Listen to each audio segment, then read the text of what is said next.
Okay, so here's the list as I have it now. Lisa, Barak, David, Tom, Marietta, Katerina, yeah. And I'll be. But, oh, sorry. Lisa is first. Okay, thank you. I enjoyed this a lot, and I have one economist question and one philosopher's question.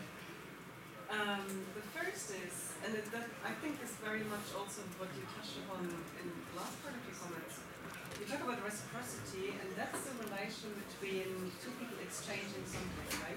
But when we take a more, so what we mean by markets today, but also include the competitive relation between all the buyers and all the sellers. And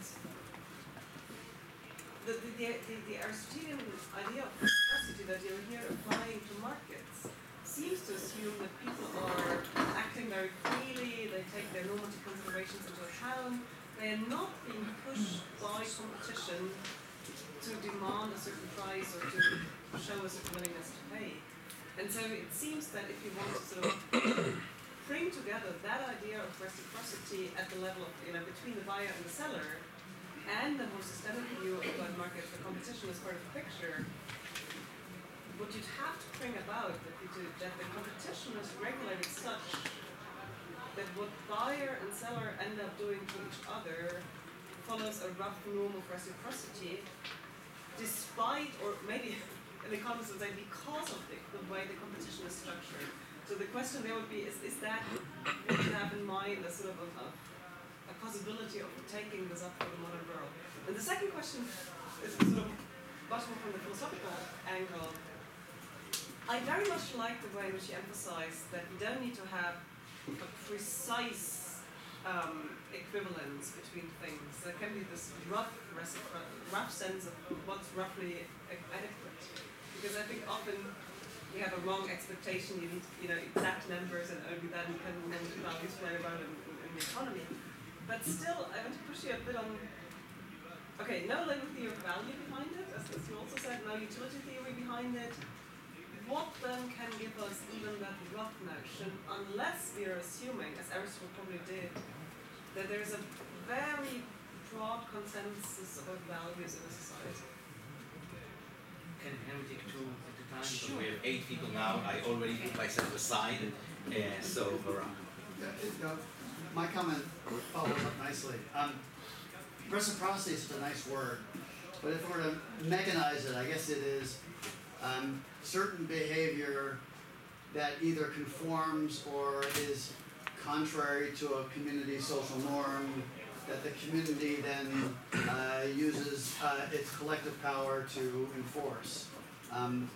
So if you do something that the community likes, you get some kind of community reward, and if you do something contrary to the community wants, you get some kind of sanction. The interplay between market valuation and non-market or community valuation is fascinating, but I think it's just as likely that the market gets a price wrong or a value wrong as the community gets a value wrong.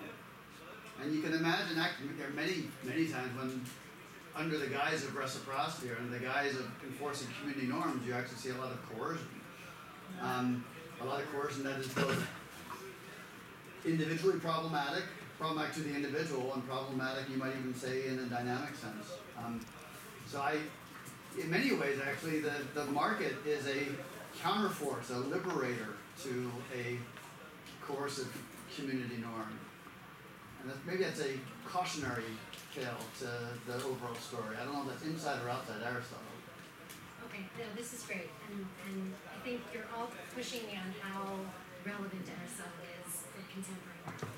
And I think you both put your finger on what I also see as sort of a central difficulty of making that distinction, or making that extension. And that's sort of the question of, first of all, how compelling is competition? Right? So insofar as we understand market-based competition as dictating prices, and if we assume that market-based competition dictates prices without regard for these norms of fairness that we hold implicitly and sometimes intuitively, then I think you're right, that there is, it's very hard to make the case for Aristotelian reciprocity. On the other hand, if we don't think that competition dictates prices in every instance, then we could say that there's a possibility that a sense of rectifying a social imbalance or a sense of equity and fairness could in fact guide behavior even within the market. So I think that's kind of an empirical question. It might also be different within different markets.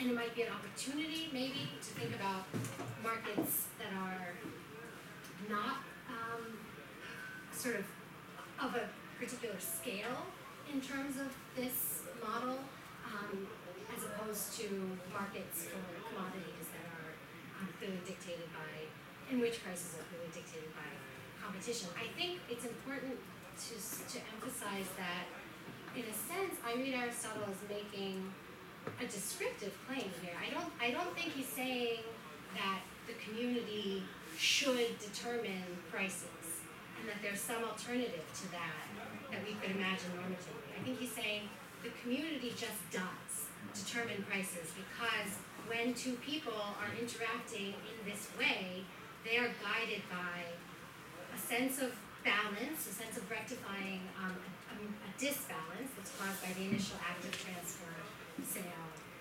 loan, etc. And that when they act to rectify that imbalance, they do so based on background assumptions about the values of the good at stake.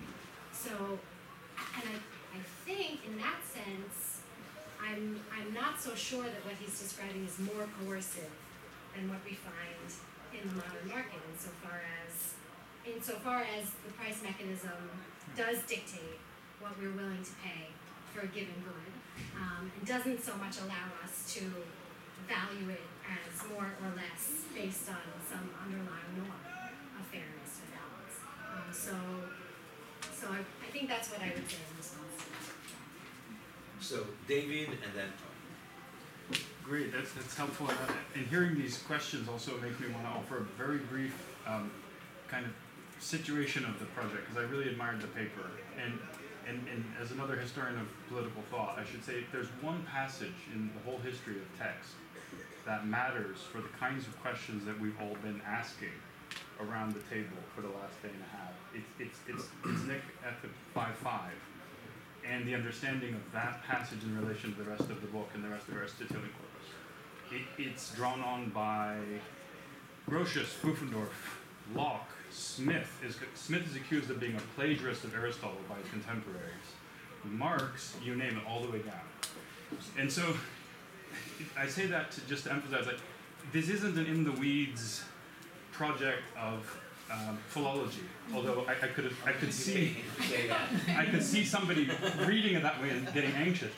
This is the point in time when the idea of price formation is tied to the idea of value formation, and in which the exploration of what that means, what is a price, we can't presuppose them. Where do they come from? Where money as an institution is both assumed and sort of not assumed. It's a really complicated, interesting text. And what I love about what Rachel has done, unlike a whole raft of modern commentators who I've also kind of plowed through, is she takes the text really seriously as having answers that other folks who back project the labor theory of value or the utility theory of value miss. So, for example, the crucial point at the end of 5.5 is where Aristotle basically, he often does this kind of ambivalent thing. He'll raise questions, he'll raise another question, and then he sort of leaves it, because these were student notes, remember. He sort of leaves it to people to work things out when you have a hard ambiguity. And so he says, at the end of the day, it can only be roughly equivalent. And everyone wants to correct him on that. He didn't understand the theory of value that would have made these equal, has said all of modernity since. He says they're only roughly equivalent. And then what Rachel does really brilliantly is she says, look, let's read 5.5 not in isolation, but in the whole context of book 5 and bringing back in books 8 and 9 at the end, which is exactly the right move to make. And when you do that, what you see is he's making a really subtle claim that you cannot have price formation independent of evaluation, and that evaluation takes place in social relationships which both happen in market transactions and beyond them, in ultimately a political community that has to make things equivalent. So there's someone else than the two transactors who is doing gap filling. They're filling in the other missing values that make price formation work. So that may or may not be right as a, you may or may not find, but like that is at the heart of so many rich questions. So I just want to commend her for what she's done here. And I've worked with these texts. It's philologically hard. The Greek is dense. It's elliptical. It's often missing. So kudos. Okay. So in the turn to Nicomachean 8 and 9. Now she's not going to listen to anything else. now she has to, because I'm giving her the rest of her argument. In 8 and 9, you rightly turn to philia, and you turn to philia to kalon, and you say, I'm just focusing on, friendship based on virtue. And you say, I'm not dealing with the other ones. But I think that the tosumforum is where the action is in 8 and 9, which is the friendship based on, sometimes translated as utility, but sumforum is advantage. Because what is it that, and so in his view, then the philia based on virtue is in some ways the perfected form of philia based on advantage. But that requires you to say something at the end of the paper about the relation of advantage to virtue as the relation of, as the basis of reciprocity. Because I think that's the point where people are going to either be with you or get off the bus. And it might be worth noting that that goes forward into the much more familiar, the Tokalan Tosumforum distinction, goes into the much more familiar classical distinction that's the basis of all ethics, as between honestas and utilitas, and which will then be the basis of the early modern revolt on behalf of utilitas, the this-worldly, the advantageous, self-interest, as against that which is beautiful, otherworldly, noble, right? And so it's already prefigured here, but how he thinks you can deal with the fact that sometimes we do things based on what he calls advantage, and yet sometimes we do things based on virtue. But what it means to do something based on virtue is to take someone else's good as the motivation for action. Well, how does that inferred other person's good relate to that person's advantage? Why doesn't tosumforum convert into tokalon at that point? Note that, remember, Cicero and Diothekes is going to make that move. He's going to say, what is honestas? Ultimately, in the long term, what honestas is what's utilitas in some long-term consideration. Is Aristotle setting, and that's going to be super important for economics and so on. So that might be a place at the end where you could actually bring out some of his moral theoretical contributions that could be super relevant to the debate that economics is going to bring. So. That's great. Thank you very much. Yeah. So, okay. So I'm joining in admiration. This is really rich and really helpful, and I want to point at a direction that is more latent in the paper. I'm not sure you want to pursue it, but it has so much to contribute in that direction, and that's our imagination of the legal person or the kind of actor in the commercial room from the legal perspective. So it doesn't go in the direction of the social and the market mechanism and the pricing mechanism, but more in the interpersonal. And in the article, these two layers are kind of intermingled, which I think is one of the strengths of approaching this from the Aristotelian direction, where you see how the communal and the social are really in the interpersonal. But I think that there's definitely more to be said here, and it's very interesting from the private law theory perspective, because you do hear many arguments about, for example, reciprocal respect for self-determination, or reciprocal exposure to risk of harm, but there is hardly any deep engagement from a philosophical perspective of what kind of reciprocity we expect or imagine or find in these market exchanges from a legal perspective, and how does it work when judges or legislators think about how to resolve these issues. And here I think that one of the things that needs to be done is to kind of do more work in distinguishing different types of reciprocity, because here in Aristotle we have a lot. The material and the normative are kind of bound together, and I don't know that much, but you seem to. So I urge you to kind of go in that direction. I think it could be immensely helpful for people writing about reciprocity and legal theory. Thank you for both of those prompts, and I agree with you, David. I think that's a very important point, that partly for space limitations, and also partly to make the point that I wanted to make about where the convergence of value does happen, but but I think you're right that that would be a very important sort of addition, provided I can cut some of them. And thank you for the suggestion. I don't have any thoughts about it right now. So. Marietta and then Katerina. Thank you. I also compliment you. This was a great read, and I think the whole take on the Nicomachean ethics sort of as a whole, with all the concepts embedded in one person in its focus, I think that's right.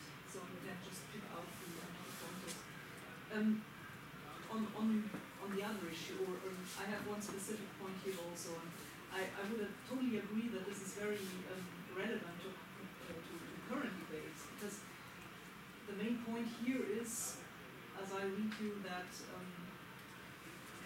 sort of the anticontos is necessary because there is incommensurability. Now, incommensurability is sort of this huge thing also in current economics. So incommensurability of values. Now, page 14, and we already talked about that. You connect this to proof of incommensurability by Pythagoras. I think this is brilliant. First I stumbled over it, but then I found it brilliant that I understood what was meant by it. However, I think this should be fleshed out in order to be comprehensible and so that it can really do the work which is supposed to do work. Okay. Like something that here at the time of Aristotle, there was like this crisis in mathematics that suddenly the irrational number popped up and nobody knew how to sort of arrange this abstraction, and sort of certainty was gone or something like that. I don't know. And that Aristotle specifically refers to that, or might be referring to that, which would sort of be a very interesting sort of contrast to what the incommensurability problem in current economics would be. Okay, great. Katerina. Yeah, so I'm neither political theorist nor philosopher, so I come from an institutionalist perspective, of course. So I was, one of the thoughts I had is, you could just imagine how nice and beautiful markets could be, right? Based on these principles. And it's a similar response I had to Hanoch's book, and I said, I'd love to have property rights like this, but this would still be maybe a market economy, but no longer a capitalist one.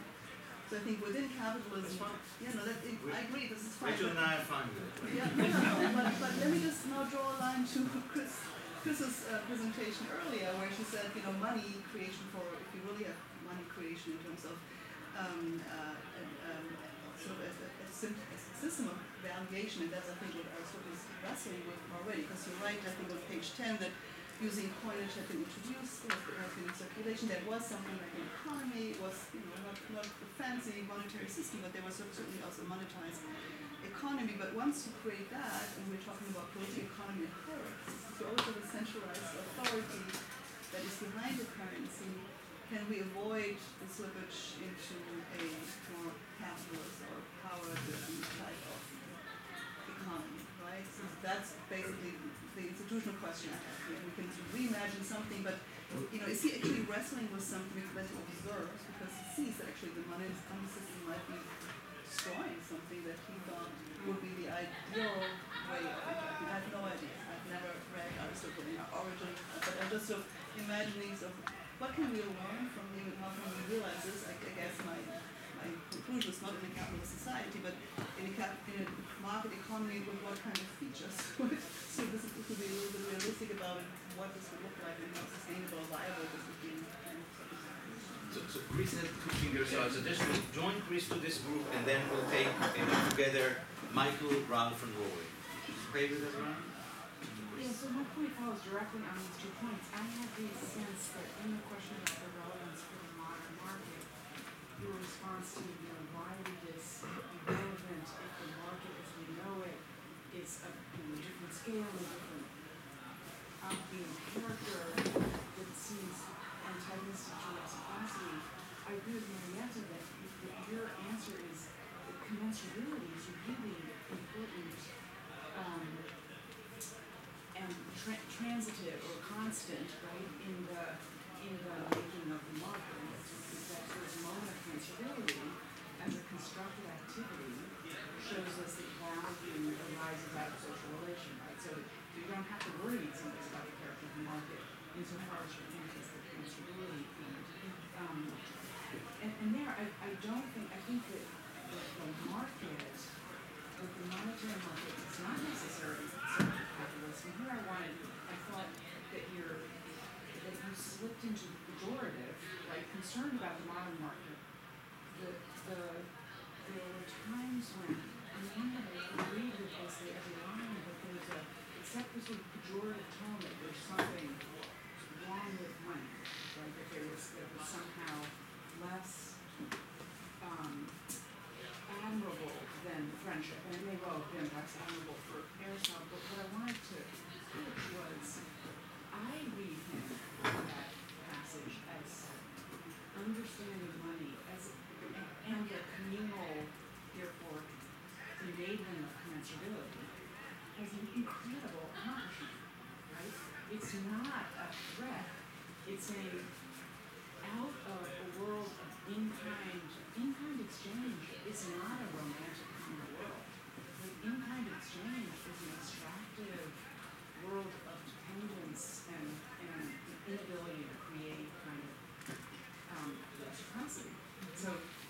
So here I wanted to, I'm going to totally defer to David on the erudition about Aristotle, but he starts with Grotius. I mean, Grotius is a latecomer, right? It's the medievalists. I was thinking it would be wonderful for you to include in the paper the medievalists who are grappling with Aristotle in England and on the continent and seeing, they're coming out of the world of monetary innovation, and they're seeing actually that that money can actually create more equality rather than less equality. So they're nowhere near, it's not capitalism, this isn't a monetary system. That wasn't a capitalist monetary system. It's a world in which it was possible to think of money as actually emancipatory, not in the literal sense, but in some sense that was relief from the usurious baseline for money. So I thought, reading people like Joel Kay, who writes about Aristotle and the people world, would be really powerful. Okay, great, thank you. So on the institutional question, I don't have formulated thoughts, and I think it's a very important question to ask about the paper, and one that I just haven't gotten to think about yet. I do think,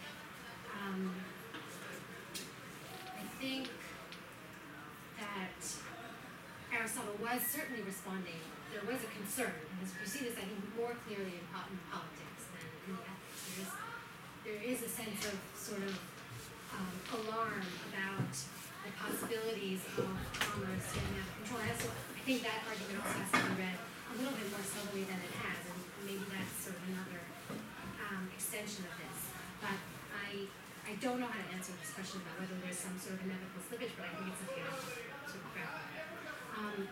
I also take the point about, and I don't think it was intentional, but insofar as there's something in the paper that seems pejorative about money, that's not what I want to say. I mean, I think the intention really was to situate monetary exchange within its rightful place, as Aristotle does in the course of the book as a whole, right? I mean, there is something very important about this type of community that is enabled by price and its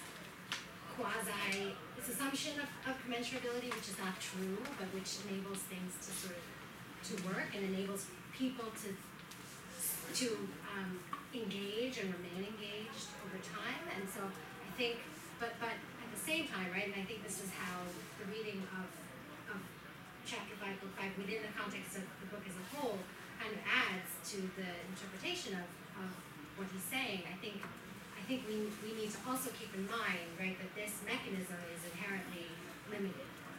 That's where also the discussion of friendship at the end is so powerful, because Aristotle is telling us, yes, we have to value things in terms of money, and it works in a lot of ways, and it sustains communities of exchange, but it's not a true valuation of those goods, and let's not forget that.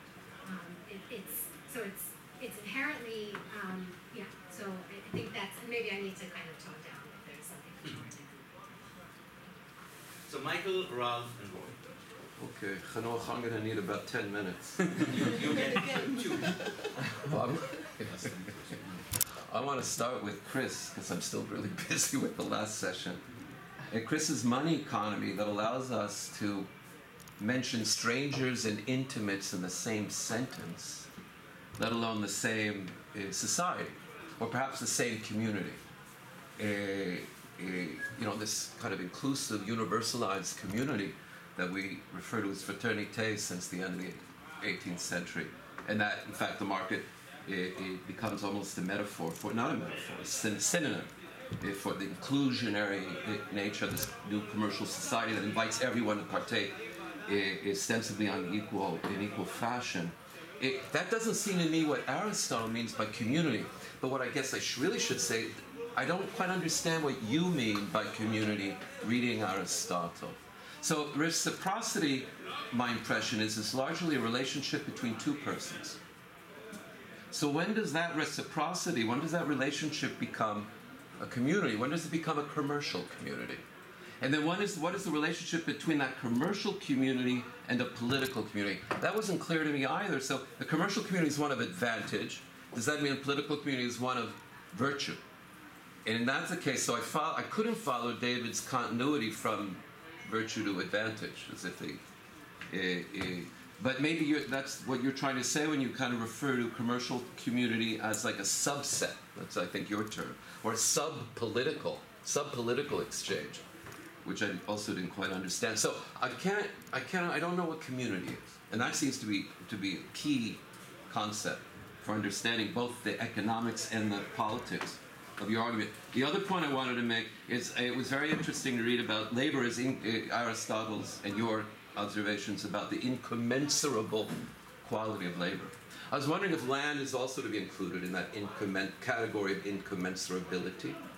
And then I throw in money too, so we can finish that Polanyi-esque triumvirate.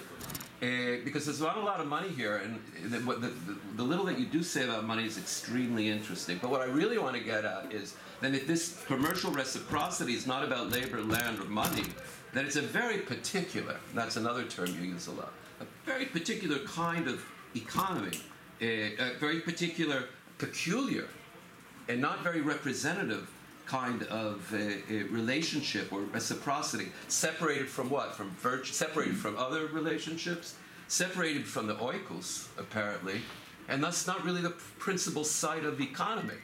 Which brings me back, and here I'll finish, to Polanyi and his definition of the birth of capitalism is when we no longer live in a society with markets, which fits your description, but a market society, which doesn't. So then it brings me to the issue that we all kind of touched on, is how much can we learn from Aristotle in the 21st century? Ralph. So my question is much more uninformed and dumber, obviously.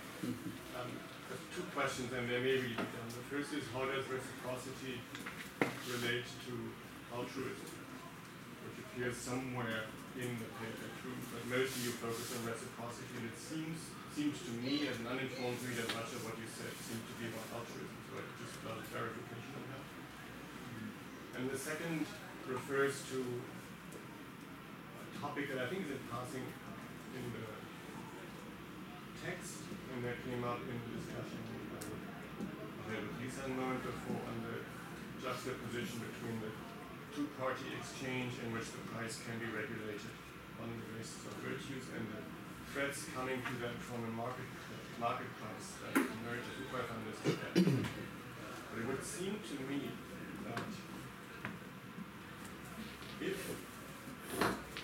exchanges are based on values, and the values are community values, but then we'd expect the market price to reflect that community as well. So maybe that's what you already said, and I didn't see it already, but it relates to me then also to Michael's question on the relation between the political community and the commercial community, as he says it, which would then come together in a way that would be productive. And last but not least, Roy. So there's this sentence in you said something like in your remarks that even if few partnerships will exhibit such convergence, the convergence of friendship in practice, friendship virtue provides a standard for reciprocity against which all other accounts, including the supplemental reciprocity governance marketplace, should be judged. And so I'm fascinated because I thought about the friendship version of reciprocity as a counterpoint in the sense that there's no problem of disagreement, that is a potential disagreement, because even though we know there are two people, they've internalized the point of view. So from an economic standpoint, it's like we look at the two contracting parties as if they are one, in order to think about what when each one does. We're only talking about the joint benefit in a sense, because they both equally. They've absorbed the other's point of view, and so I wonder if you think that that's what he's saying. This is the way we should judge market or other reciprocity, because it's a kind of ideal where we don't need to fudge, or because in essence we want reciprocity to be oneness or unity or. Okay, so maybe I'll start with that. So I think the argument about whether reciprocity in friendship should be the standard for other forms of reciprocity is meant only with regard to the question of valuation. So, and this also gets to the point about what is community and the different types of community. So we recognize that political reciprocity is different from commercial reciprocity, and reciprocity between friends or exchange between friends, let's say, is different from those other two.